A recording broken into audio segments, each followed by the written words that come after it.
The movie Six Bullets follows the story of Samson, a former special forces operative turned vigilante, driven by a personal vendetta against a human trafficking network that left deep scars in his life. Determined to dismantle the organization and deliver justice to the victims, Samson infiltrates a nightclub known to be a child trafficking hub. That night, he negotiates the purchase of a boy named Victor with the cartel leaders. Samson offers a large sum of money, and the cartel leader appears pleased as he listens to the offer. However, the moment Samson places a stack of bills on the table, he draws a knife and attacks the traffickers.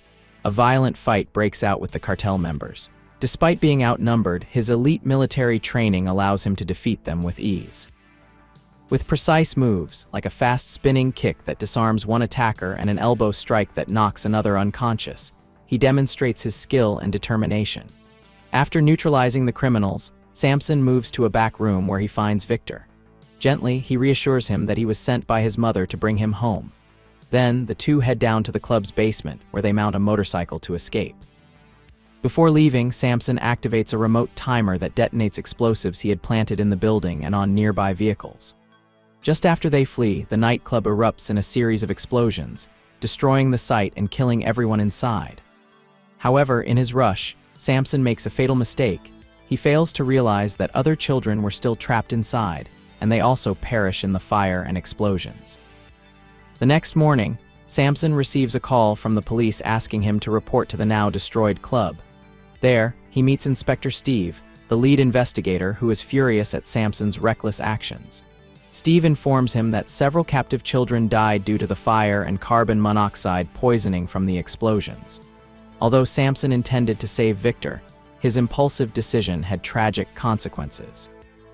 Steve scolds him, reminding him of his past as a special forces member and now as a freelance operative who takes on secret missions.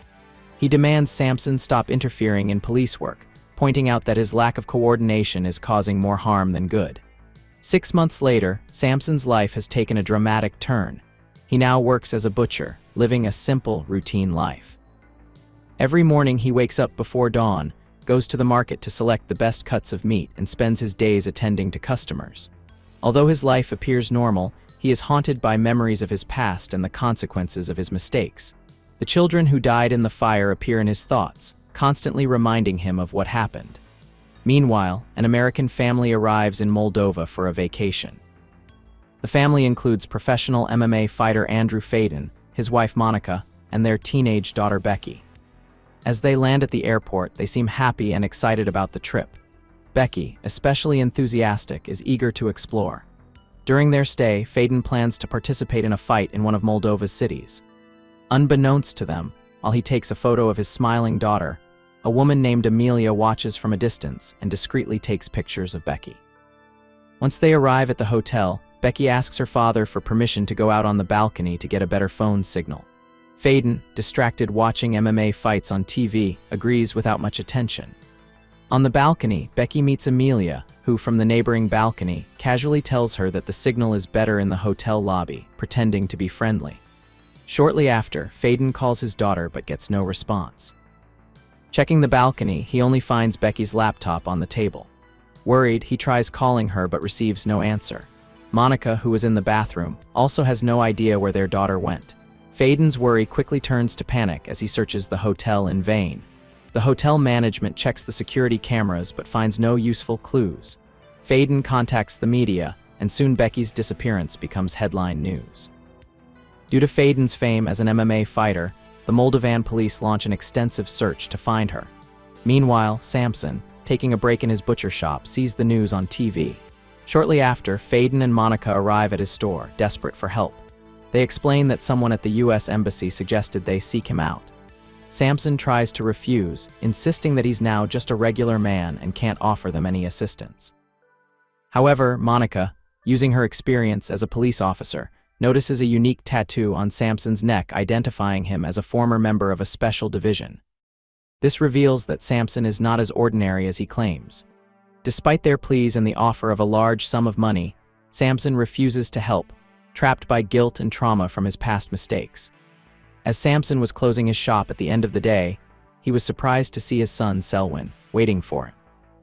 Selwyn explained that it was he who had suggested Becky's parents seek his help.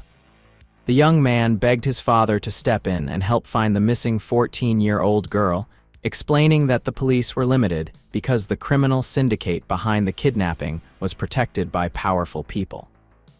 Despite Selwyn's heartfelt pleas, Sampson refused to get involved. Meanwhile, Faden, determined to find Becky, roamed the streets near a nightclub asking anyone if they had seen his daughter. In his desperation, he entered a bar and showed Becky's photo to the patrons, hoping for any clue. Instead of helping, some men in the bar began mocking him, accusing him of being a bad father who couldn't protect his daughter. These cruel words enraged Faden, who started a fight. However, he was outnumbered and soon overwhelmed by the men, who beat him badly. Just when all seemed lost, a mysterious masked man appeared. This stranger quickly defeated Faden's attackers and rescued him from the beating. To Faden's surprise, the man behind the mask was Sampson, who had been secretly following him. Sampson took Faden to his butcher shop to treat his wounds. At that moment, he finally agreed to help him find Becky, but on one condition: he would work alone, with no interference from anyone. Desperate to get his daughter back, Faden agreed to Sampson's terms. That same night, Sampson launched his plan. Disguised as a deliveryman, he arrived at the home of a businessman named Lucas. He tricked the gate guard into letting him in and quickly neutralized him. Using a decoy car that drove itself, he distracted the remaining guards, drawing them away from their posts.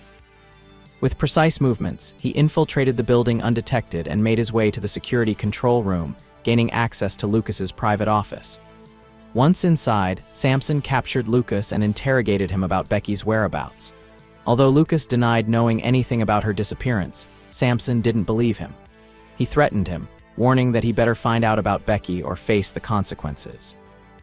Before leaving, he made it clear that if he discovered Lucas was involved in the kidnapping, he would come back to finish him.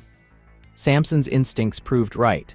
Lucas was the mastermind behind Becky's abduction. After Sampson left, Lucas ordered his henchman Flat to eliminate Becky and any witnesses.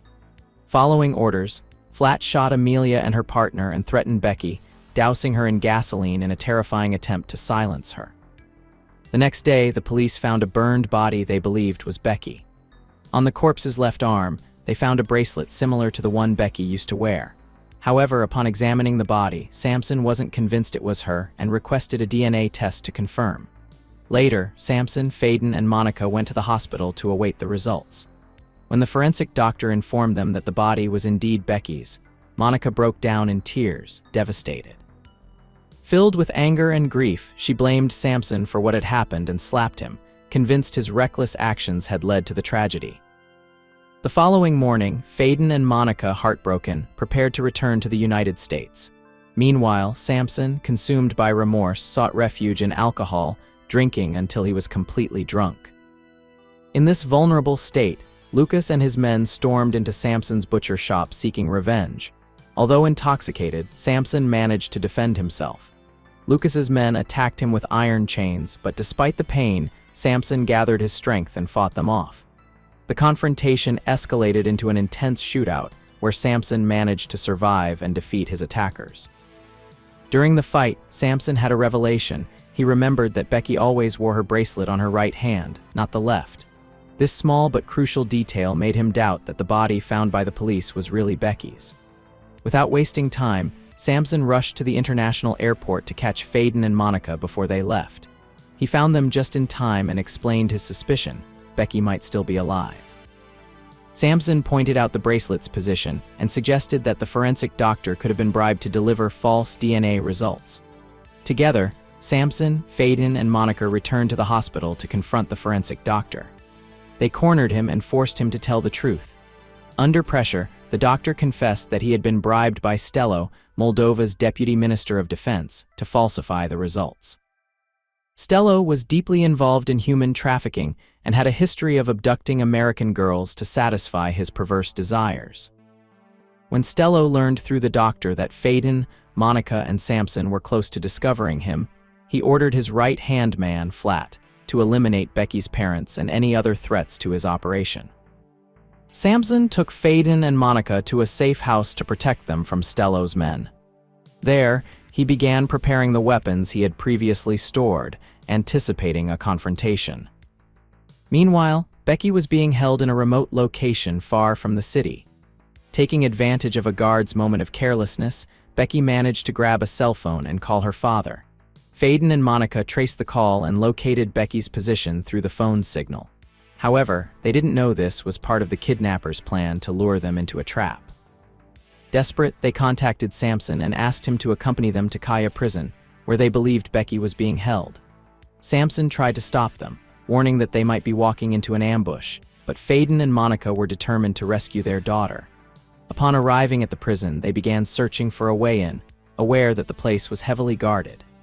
After silently neutralizing the gate guard, they infiltrated the complex with caution. Faden and Monica followed a guard from a distance, watching as he seemed to escort their daughter. However, it turned out to be a trap. The guard had orders to expose Faden and Monica. Just when it seemed they would be captured, Samson appeared in time and neutralized the guards. Using a key found on one of the guards, they entered the building hoping to find Becky. Inside, they found a young girl who appeared to be her, but to their disappointment, it wasn't. She was another girl kidnapped by the criminal gang. Without hesitation, they freed her and continued the search. As they moved forward, they encountered a group of heavily armed guards. Samson acted quickly, throwing a smoke grenade to blind the enemies. Amid the confusion, he eliminated them with precision. Flat, watching Samson's actions through cameras, ordered more men to block their path. A fierce shootout broke out between Flat's men and Samson's group, who gained the upper hand. Facing the defeat of his men, Flat changed tactics and contacted Faden, proposing an exchange, Becky for the girl they had just rescued. With a cold voice, Flat threatened to kill Becky if they didn't agree. Faden and Monica had no choice but to accept. Samson, suspecting the exchange was another trap, devised a plan. From a distance, he monitored the situation to locate Flat's snipers and any hidden threats. During the exchange, Flat gave the order to kill Becky's parents, but Samson had already eliminated 2 of the snipers, foiling the attacker's plan. At that moment, the police arrived and surrounded the area, cutting off all escape routes. The rescued girl, secretly armed by Samson, seized the opportunity and shot Flat, killing him with a single shot to the head and ending the threat. With Flat out of the way, the police quickly intervened and rescued all the American girls who had been captured by the gang. The next day, Samson and his son Selwyn accompanied Faden, Monica, and Becky to the international airport in Moldova so they could return to the United States. Though exhausted and still shaken, the family was deeply grateful for Samson's help. The film ends with a powerful scene, Stello, the mastermind behind the trafficking ring, kneeling in a church, seemingly praying in repentance for his sins.